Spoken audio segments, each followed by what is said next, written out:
Hi, my name is Grace, and I'm 28 years old. I live in a small studio apartment that barely fits a twin bed, a tiny kitchen table, and a single worn-out armchair near the window. There's no dining room, no balcony, no washing machine, just enough space to breathe and survive. It's not glamorous, but it's mine. And more importantly, it's all I can afford while carrying the financial burden of my family on my back. By day, I work as a senior employee at a mid-sized marketing firm downtown. The hours are long, the pressure is high, but after 10 years of hard work, skipped lunches, and working through weekends, I've finally started to climb. I wasn't born into wealth. I wasn't even born into basic comfort. So, every step I've taken in my career feels like climbing out of a deep pit no one else believed I could escape. My parents, Thomas and Karen, are in their late 50s. My dad used to work in construction, but back issues forced him into early, unreliable retirement. My mom quit her job at a local grocery store last year, claiming stress and age were catching up with her. Since then, neither of them has made any real effort to earn. They rely on me now for everything. Then there's my younger brother, Jake. He's 25 and claims to be a cryptocurrency expert. According to him, he's always one coin away from making it big. But I've seen his so-called business, a laptop, a cluttered desk in his bedroom, and YouTube tutorials playing on repeat. He hasn't earned a cent in months, yet he walks around like he's the next Elon Musk. Every time he blows through another poor investment, he comes to me, wide-eyed and full of big promises. At first, helping felt like the right thing to do. We were a struggling family, and I was the only one with a stable income. So I stepped up. I paid the mortgage when my parents fell behind. I handed Jake a few thousand to invest in altcoins. When mom needed dental work, I paid the bill. When dad's car broke down, I covered the repair. When Jake's laptop died, again, I bought him another one. 3 years ago, I even gave my parents access to my checking account. Just for emergencies, I said. And for a while, they respected that. A few hundred here and there for groceries or heating bills. Nothing too serious. But over time, it became routine. And I became the default ATM. I watched my coworkers buy homes, lease nice cars, take vacations, and go on dates to rooftop restaurants. I stayed behind, riding the bus to work, living on ramen, and calculating every expense to the last cent. 5 years without a real vacation. 5 years of maybe next time. But deep down, a little voice always said, they need you. You're the strong one. You're the provider. Until one day, something changed. My promotion came on a rainy Monday morning, the kind of day that usually drowns my mood before it even begins. But that morning, my manager called me into her office with a warm smile and a sealed envelope. Inside was a formal letter from the company, naming me as the new head of marketing. I read it twice, hardly believing it was real.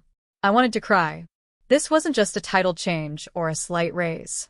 This was a major leap. A leadership role with a salary that could finally make room for breathing, for saving, for maybe, just maybe, a vacation that didn't involve carrying someone else's stress. My colleagues hugged me and my manager said, Grace, you've earned every bit of this. We're lucky to have you.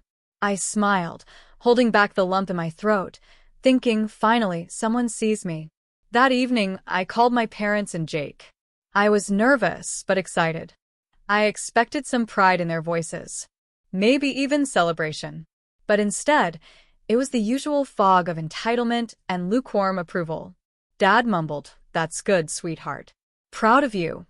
Mom said, oh, that's great. You've always worked hard. Jake? He barely paused before saying, wow, okay, so listen, I was gonna call you anyway. I've found this coin that's about to blow up. Seriously. But I need to get in early. Like tonight. My fingers tightened around the phone. He kept going, hyped as ever. I just need around $4,000. Maybe 5, tops. It's a sure thing this time. Just trust me. I'll double it and give you back more than you gave. I stared at my bedroom wall, blank. I had just shared the biggest professional moment of my life, and in seconds, Jake made it about his latest fantasy. He didn't ask how I felt. He didn't say congratulations. He just heard raise and saw a refill on his personal casino fund. Jake, I said slowly, can I have one moment that's not about saving you from yourself? He laughed nervously. It's not like that. You know I appreciate you. This is the big one, Grace. I didn't say yes. But I didn't say no either. That was always my problem. I made excuses for them because I didn't want to admit the truth, that I was enabling them. Every time I bailed them out, they expected more. But this time, I wanted something for myself. So I planned something bold. A celebration dinner. Just one night. A nice restaurant, a few close friends, and yes, my family. I wanted them to see me not as their safety net, not as their last resort, but as someone who accomplished something. Someone they should be proud of. I found a beautiful Italian place downtown. Rosario's. Dim lighting, white linen tablecloths, soft piano music in the background. Classy, but not over the top. I reserved a big round table for 12. I even bought a new black dress. Elegant, modest, but powerful. I booked a salon appointment for the day of the party and told myself, this time, you're allowed to feel good. I called Jake again and told him about the dinner. You'll come, right? I asked. Yeah, sure, he said. Is there parking nearby? Jake, it's not about the parking. I want you there. Relax, Grace. We'll be there. Meet Mom, Dad. We got you. For a moment, I believed him. The day of the party arrived like a quiet triumph. The sky was clear for once, and the air held that perfect spring calm that makes everything feel possible. I spent the afternoon getting ready, something I rarely allowed myself to enjoy. My black dress fit like it had been made just for me, hugging my figure modestly yet confidently. My hair, freshly styled from a real salon, not my bathroom mirror, fell in soft waves around my shoulders. I felt beautiful, like a version of myself I hadn't seen in years. I kept checking my phone, confirming the reservation, double-checking the time, reading and rereading the messages from friends saying they'd be there. I was nervous, but in a good way. For once, the spotlight would be on something I had earned. Not on a crisis, not on a bill, not on someone else's emergency. I got to Rosario's 30 minutes early and stood just outside under the warm glow of the entry lights. I was proud. Not of the restaurant or the dress or the smile I wore, but of the fact that this moment, every part of it, had come from me. From my grit. From years of sacrifice. My friends began arriving right on time. Olivia, Eric, Bella, and Hannah. Each one dressed with intention, arms open for hugs and congratulations. Olivia whistled when she saw me. Wow, Grace. You look incredible. Eric nodded in agreement. And you booked Rosario's? Fancy. Look at you. We laughed, and the chatter filled the cool evening air as we waited for the others, my parents and Jake. But the clock kept ticking. 7 p.m. came and went. My family was nowhere in sight. At first, I stayed calm. They were probably just running late. Maybe traffic. Maybe parking. Jake had asked about that. But 7:10 turned into 7:15. Then 7:20. My friends, trying to be polite, kept smiling, but I could sense the tension. They were starting to shift their weight, rub their arms, glance toward the restaurant door. Olivia leaned closer and whispered gently, "Should we go inside? It's getting kind of cold." I forced a smile. "Let's just wait a few more minutes. They'll be here." But they weren't. I pulled out my phone and called my mom. It rang and rang until it went to voicemail. I tried my dad. Straight to voicemail. Then Jake. Same thing. I stared at the screen, confused and a little embarrassed now. I tried not to let it show, but my hands were sweating. My guests were looking at me. "Let's go in," I said finally. "They'll catch up." Inside, the restaurant was as beautiful as I'd hoped. Candlelight flickered on every table, and the soft sound of a piano drifted through the air. The hostess led us to our table in the corner, big enough for 12. 4 of those seats now sat glaringly empty. The waiter came by with menus and asked if we wanted to order drinks. "Let's wait just a bit," I said. "A few more are coming." But 20 minutes passed. Then 30. I checked my phone again. Nothing. I sent a group text. Where are you guys? Everyone's here. We're waiting at the table. No reply. That sinking feeling in my stomach grew heavier. My friends were kind. They joked. They talked. They pretended not to notice how tightly I was clutching my phone. Then it buzzed. A text. It was from my mom. And it simply said, "Don't lose us. We went to Mexico." I stared at the words, unable to process them. Then another message came in seconds later. "We took $20,000 from your account for vacation. Sure, you'll understand." The moment I read that text, "We took $20,000 from your account for vacation. Sure, you'll understand," my body went completely still. My brain tried to make sense of the words, like they were in a language I didn't recognize. Mexico. $20,000. My fingers trembled as I opened my banking app. My heart was pounding so loud I could barely hear the ambient music floating through Rosario's. And there it was, staring back at me in black and white. $20,000 withdrawn 2 hours ago. Airfare. Hotel booking. Paradise Resort in Cancun. For people. I stared blankly at the screen. And just when I thought I couldn't be more stunned, another message popped up, this time from Jake. "Have fun at your party. Wish we could be there, but family vacation called." You understand, right? The audacity. The cruelty. The complete lack of shame. They didn't forget. They weren't late. They had planned this. Together. Behind my back. I must have gone pale, because Olivia suddenly leaned forward, concern etched all over her face. "Grace, are you okay? You look like you've seen a ghost." I quickly turned off my screen and set my phone face down. "I'm fine," I lied, my voice cracking. "My family, they just had something come up. They can't make it." Bella frowned. "Are they all right?" "They're fine. It's just something urgent." Last minute. Another lie. Because how could I say the truth out loud? That my family had robbed me? That they were sipping drinks on a beach using the emergency money I'd spent years saving, on the very night they had promised to be by my side? I glanced at the 4 empty chairs again. My heart ached in a way I hadn't felt in years, not just from betrayal, but from humiliation. These people around me had taken time to celebrate me, to acknowledge my hard-earned success, and the ones who were supposed to love me the most couldn't even show up. Worse, they had chosen not to. The rest of the evening passed like a fog. My friends were amazing, kind, generous, and full of support. Eric gave a toast. Olivia made jokes to keep things light.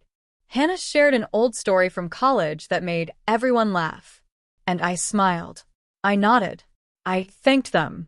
But inside I was breaking. When the bill came, I paid it without even looking at the total. Honestly, what difference did it make? I was already out $20,000.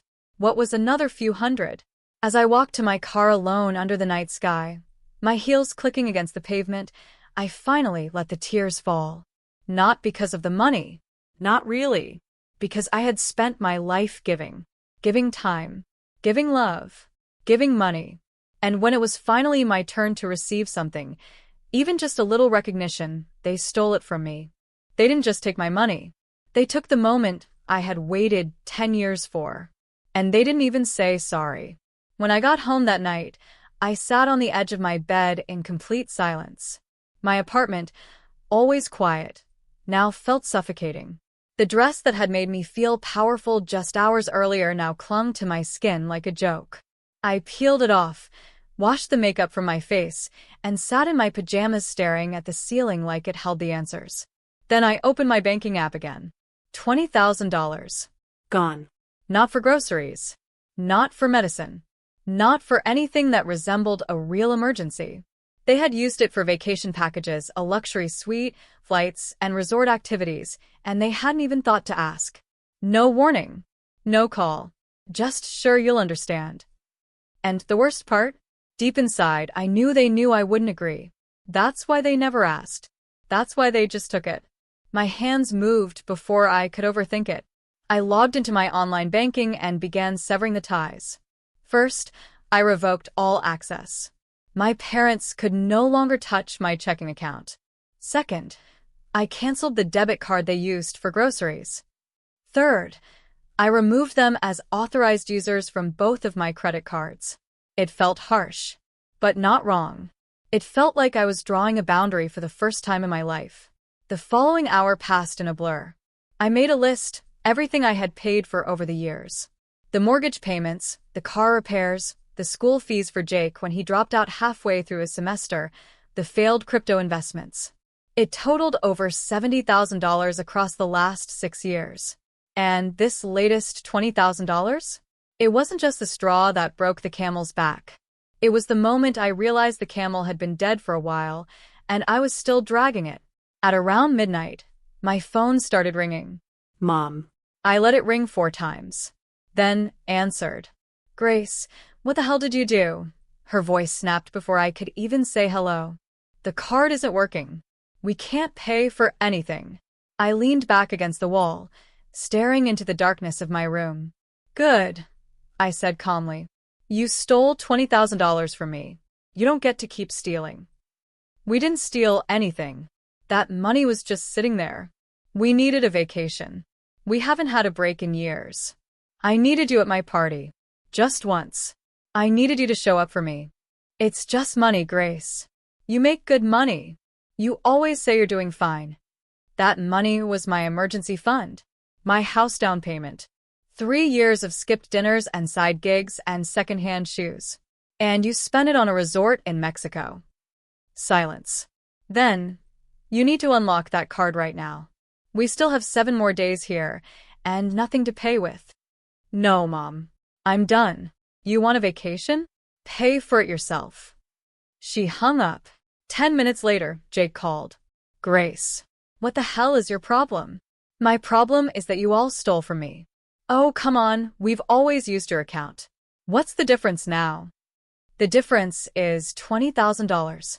And you never asked. You just took. We knew you'd say yes if we asked. Then why didn't you? Jake went quiet. Because you would have wanted to come, he mumbled. And this was supposed to be just for us. That sentence hit me like a punch in the stomach. They had planned this. Excluded me. Stolen from me. All while smiling and promising they'd show up. You left me standing there alone on the biggest night of my career, I whispered. And you used my money to do it. We just need you to unlock the card, Grace. The kids want to go to the water park tomorrow. I will never give you access to my money again. Ever. If you don't help us, I'll tell the whole family what a selfish person you are. Good, I said. Maybe that'll finally save me some money. Then I hung up. And this time I didn't cry. I woke up the next morning feeling something I hadn't felt in years. Clarity. Not peace, not yet. But there was a certain stillness in me, like my soul had finally stood up for itself after a lifetime of being trampled. The phone didn't stop ringing that day. Missed calls from my dad. Then Jake again. Then my mom, alternating between furious voicemails and guilt-laced texts. I didn't answer any of them. Instead, I called my apartment building's concierge. Hi, this is Grace in 4B, I said. I need to add some people to the do not admit list. Under no circumstances should you allow Karen Peterson, Thomas Peterson, or Jake Peterson inside this building. The concierge's tone shifted immediately. Understood, Miss Grace. I'll enter those names into our system right away. Then I called my bank.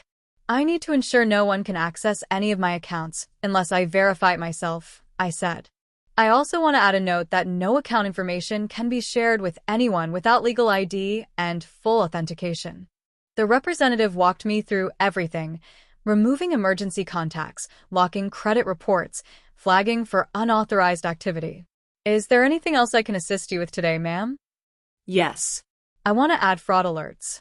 If anyone attempts to open loans or credit cards in my name, I want to be notified immediately. We can absolutely arrange that for you. By the time I hung up, I felt like I had just walked out of a burning building with my name still intact. I couldn't stop the fire they started, but I could at least build walls around what I had left. For 1 whole week, nothing happened. No texts. No voicemails. No emergency calls asking for rent or school books or just a little help this month. It was the quietest, most liberating week I'd had in years. I cooked actual meals instead of grabbing dollar store snacks. I watched a movie without worrying if someone would call mid-scene needing something. I even read a book for no reason other than I could. But I knew it wouldn't last. Sure enough, the day my family returned from Mexico, my phone rang again, but this time, it was the concierge. Miss Grace? There are 3 people downstairs saying they're your family. They're quite upset. We won't let them up. Thank you, I replied calmly. Please keep the policy in place. They are not to be admitted. Later that afternoon, as I walked to the parking garage, I saw them. Jake saw me first and stormed over. Grace, what the hell is wrong with you? You embarrassed us in front of the whole building. I didn't stop walking.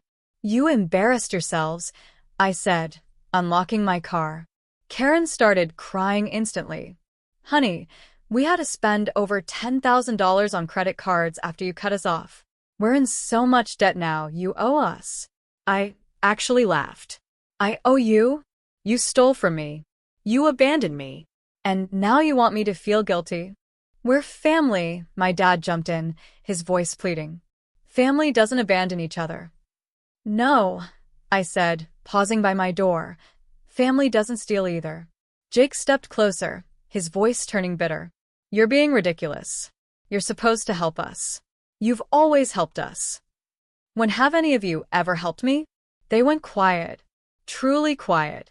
I work 60 hours a week. I live in a one-room apartment. I gave up vacations, a better home, a future, just to keep this family from falling apart. And when I finally did something for myself, you didn't just let me down. You betrayed me. Karen sniffled. I need money for massage therapy next month. My back is still in bad shape. Then get a job. I can't work. Then apply for disability. Do what everyone else does. But I'm not your ATM anymore. Jake raised his voice. If you don't help us, we'll tell everyone you're a selfish, cold daughter who turned her back on her own family. Go ahead, I said. Tell them. Just make sure you also mention the part where you used my savings to drink margaritas on a beach while I sat alone at my own celebration dinner.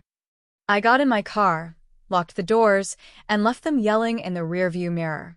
And for the first time in years, I didn't look back. A few days passed. I stayed quiet and so did they. The silence should have comforted me, but something about it felt too calm, like the pause before a storm. Then, one morning, I got a call from my bank's fraud department. Miss Grace Peterson? The voice on the other end asked politely. Yes. We need to verify a few details. There was an attempt to apply for a personal loan in your name, an application for $200,000. I blinked, sitting upright. Excuse me? It flagged in our system because the email attached to the application doesn't match your official records. I already knew. What email was used? The representative read it aloud. It was Jake's. I felt a chill crawl up my spine. He hadn't just betrayed my trust. He had tried to steal my identity, to take my name and tie it to debt I'd never agreed to. I gripped the phone tighter. I didn't authorize that application. That is not me. We figured as much, but due to the amount and conflicting details, we wanted to speak with you directly. We've frozen the application and flagged it for potential fraud. Thank you. I appreciate it. As soon as I hung up, I opened my laptop and wrote one message. Just one. If you ever use my name or personal information again, I will file fraud charges against you without hesitation. This is your only warning. No calls. No excuses. No more games. Grace. I hit send. No reply. No apology. Nothing. And somehow, that silence said everything. I wasn't even worth lying to anymore. For a brief second, I wondered if I should actually press charges. I had enough. Evidence, motive, bank records.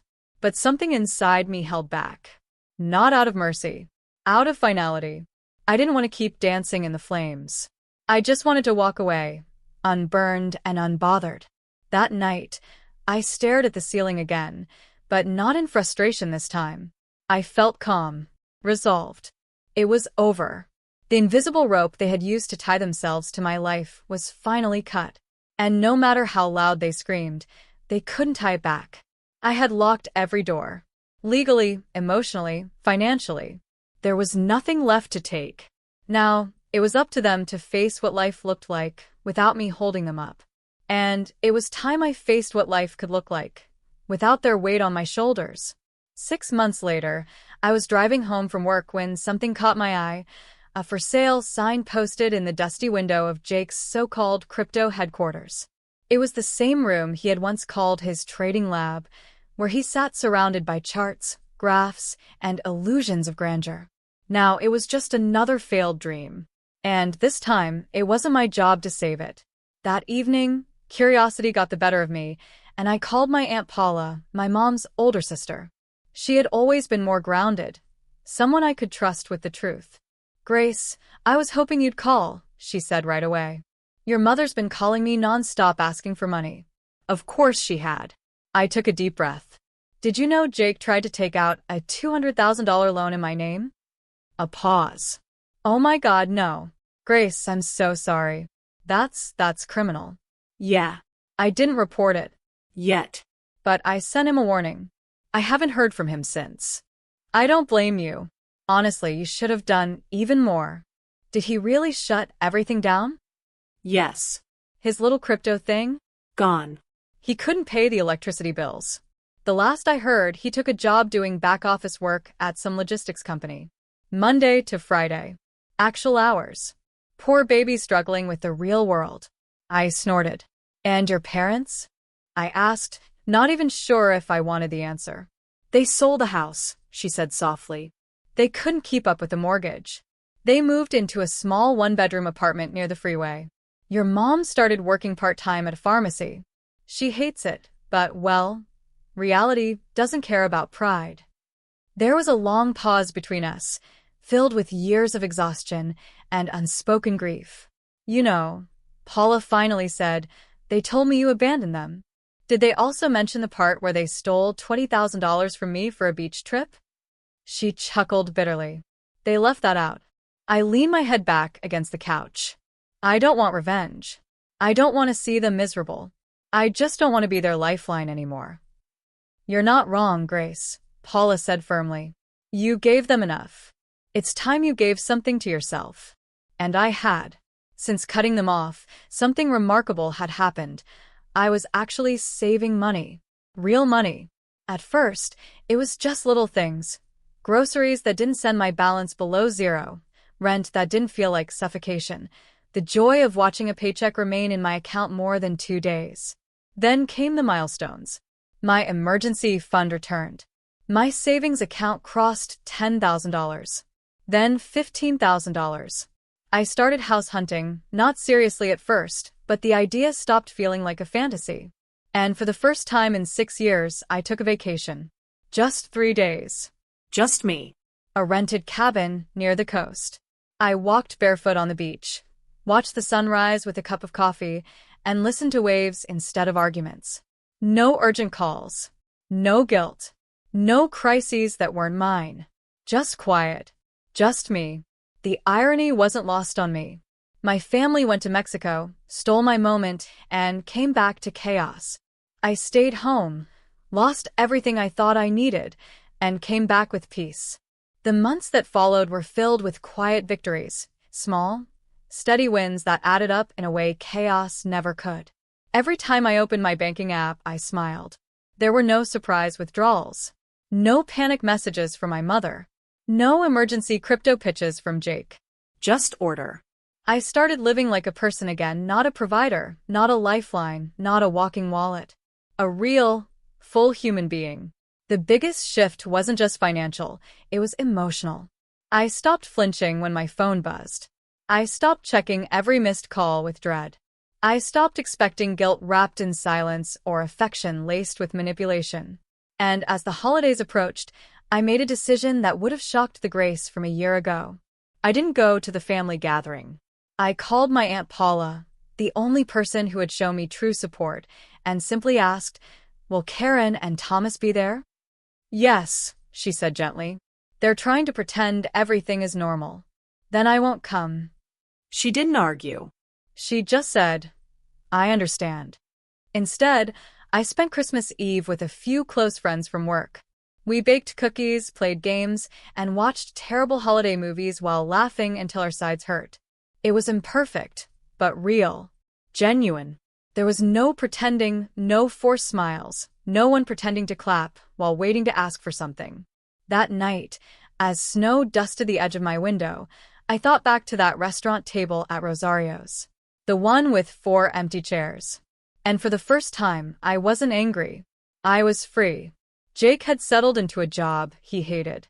My parents had downsized their lives to match the reality they spent years avoiding. And me? I had found peace in the space they left behind. I still didn't unblock their numbers. I still didn't respond to the occasional email begging for just a little help this month. And I never, ever looked back with regret. Because choosing myself wasn't selfish. It was necessary.